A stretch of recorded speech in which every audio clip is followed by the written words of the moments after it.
Leo Tolstoy, War and Peace, Book 1, Part 1, Chapter 15. Countess Rostova, with her daughters and a large number of guests, was already seated in the drawing-room. The Count took the gentlemen into his study and showed them his choice collection of Turkish pipes. From time to time he went out to ask, "Hasn't she come yet?" They were expecting Marya Dmitrievna Khrosimova, known in society as le terrible dragon, a lady distinguished not for wealth or rank, but for common sense and frank plainness of speech. Marya Dmitrievna was known to the imperial family as well as to all Moscow and Petersburg, and both cities wondered at her, laughed privately at her rudeness, and told good stories about her, while none the less all without exception respected and feared her. In the Count's room, which was full of tobacco smoke, they talked of the war that had been announced in the manifesto and about the recruiting. None of them had yet seen the manifesto, but they all knew it had appeared. The Count sat on the sofa between two guests who were smoking and talking.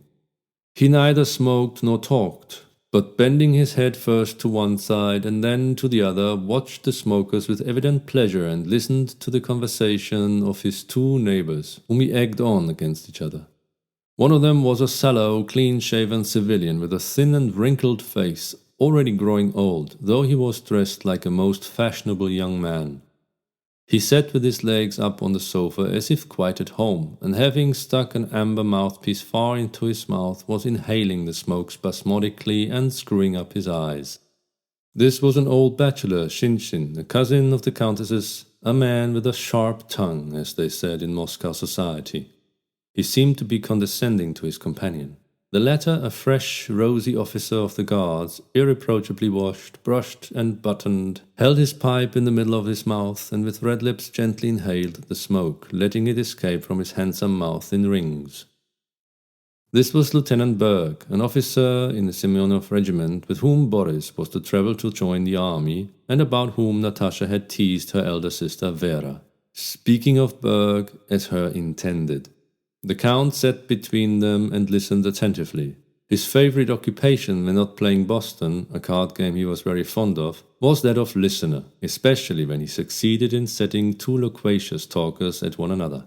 "Well then, old chap, mon très honorable Alphonse Karlovitch," said Shinshin, laughing ironically and mixing the most ordinary Russian expressions with the choicest French phrases, which was a peculiarity of his speech.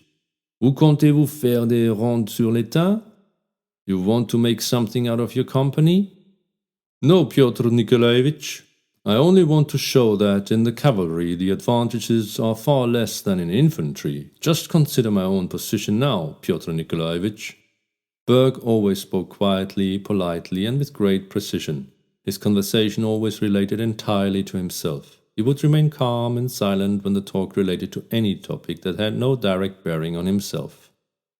He could remain silent for hours without being at all put out of countenance himself or making others uncomfortable. But as soon as the conversation concerned himself, he would begin to talk circumstantially and with evident satisfaction. "Consider my position, Pyotr Nikolaevich. Were I in the cavalry, I should get not more than 200 rubles every 4 months, even with the rank of lieutenant. But as it is, I receive 230, said he, looking at Shinshin and the Count with a joyful, pleasant smile, as if it were obvious to him that his success must always be the chief desire of everyone else. "Besides that, Pyotr Nikolaevich, by exchanging into the Guards, I shall be in a more prominent position," continued Berg, "and vacancies occur much more frequently in the Foot Guards. Then just think what can be done with 230 rubles. I even managed to put a little aside and to send something to my father," he went on, emitting a smoke ring. "La balance y est. A German knows how to skin a flint, comme dit le proverbe," remarked Shinshin, moving his pipe to the other side of his mouth and winking at the Count. The Count burst out laughing. The other guests, seeing that Shinshin was talking, came up to listen. Berg, oblivious of irony or indifference, continued to explain how by exchanging into the Guards he had already gained a step on his old comrades of the cadet corps. How in wartime the company commander might get killed and he, as senior in the company, might easily succeed to the post. How popular he was with everyone in the regiment and how satisfied his father was with him. Berg evidently enjoyed narrating all this and did not seem to suspect that others too might have their own interests.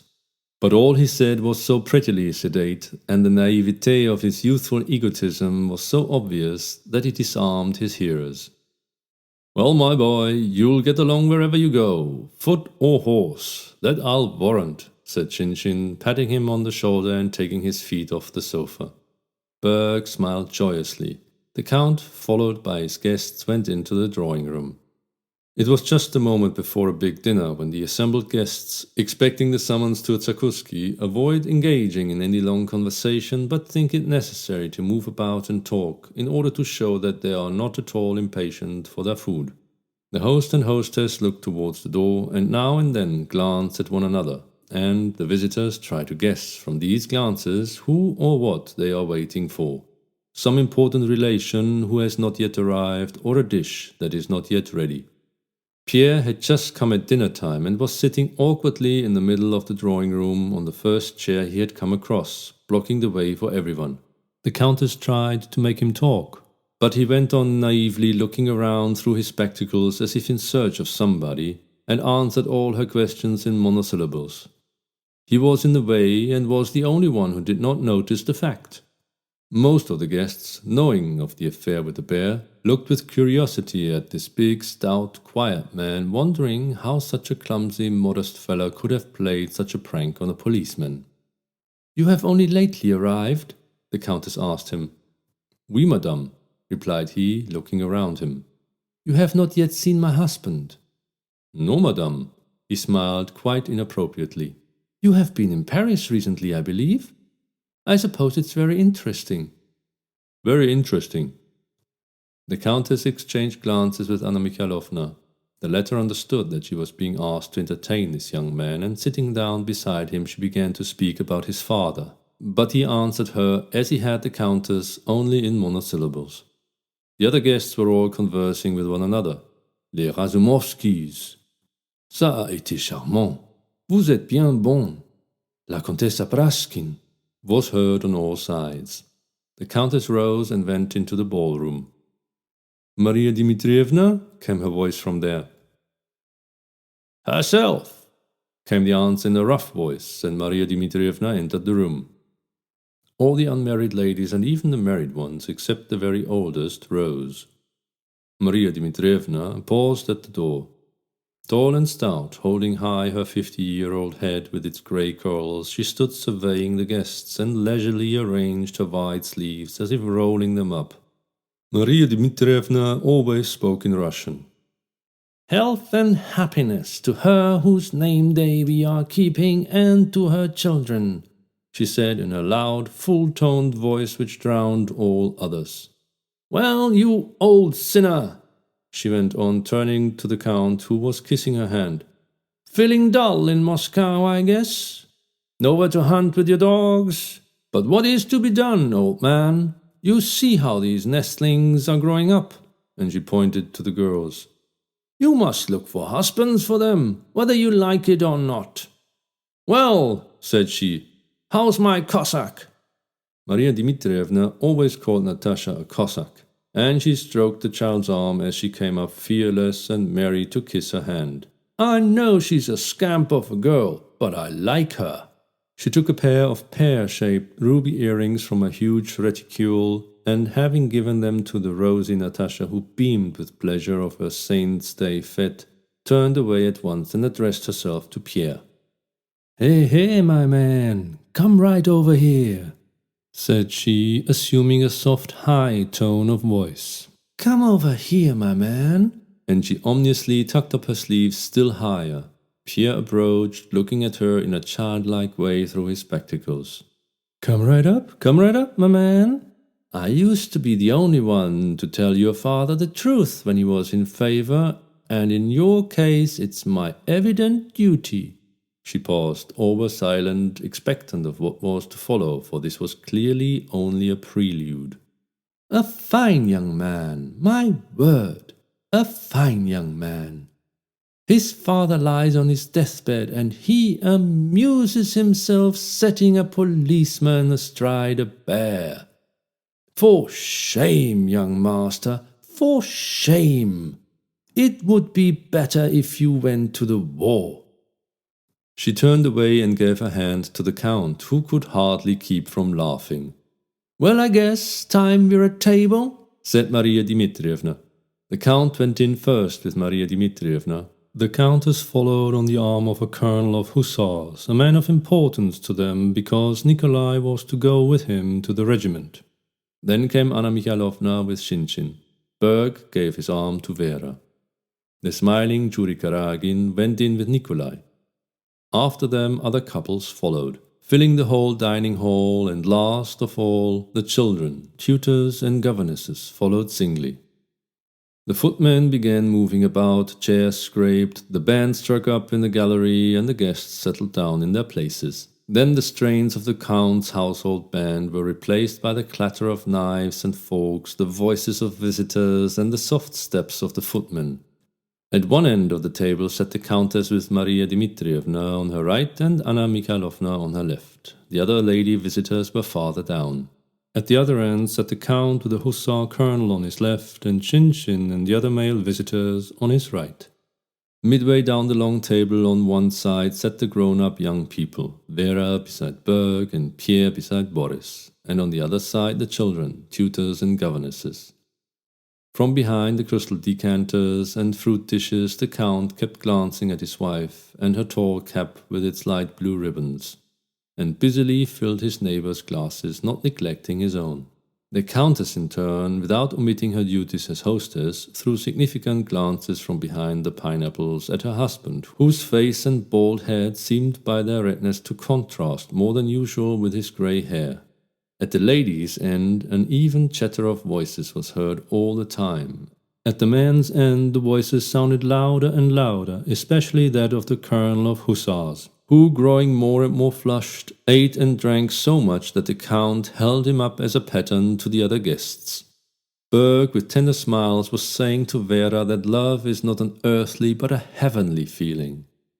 Boris was telling his new friend Pierre who the guests were and exchanging glances with Natasha, who was sitting opposite. Pierre spoke little but examined the new faces and ate a great deal. Of the two soups he chose à la tortue, with savory patties, and went on to the game without omitting a single dish or one of the wines. These latter the butler thrust mysteriously forward, wrapped in a napkin from behind the next man's shoulders, and whispered, "Dry Madeira, Hungarian, or Rhine wine, as the case might be." Of the 4 crystal glasses engraved with the Count's monogram that stood before his plate, Pierre held out one at random and drank with enjoyment, gazing with ever-increasing amiability at the other guests. Natasha, who sat opposite, was looking at Boris as girls of 13 look at the boys they are in love with and have just kissed for the first time. Sometimes that same look fell on Pierre, and that funny, lively little girl's look made him inclined to laugh without knowing why. Nikolai sat at some distance from Sonia beside Julie Karagin, to whom he was again talking with the same involuntary smile. Sonia wore a company smile, but was evidently tormented by jealousy. Now she turned pale, now blushed, and strained every nerve to overhear what Nikolai and Julie were saying to one another. The governess kept looking round uneasily as if preparing to resent any slight that might be put upon the children. The German tutor was trying to remember all the dishes, wines, and kinds of dessert in order to send a full description of the dinner to his people in Germany. And he felt greatly offended when the butler with a bottle wrapped in a napkin passed him by.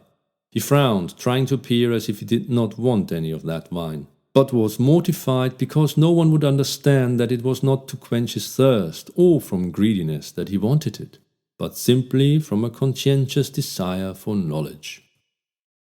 This is the end of chapter 15.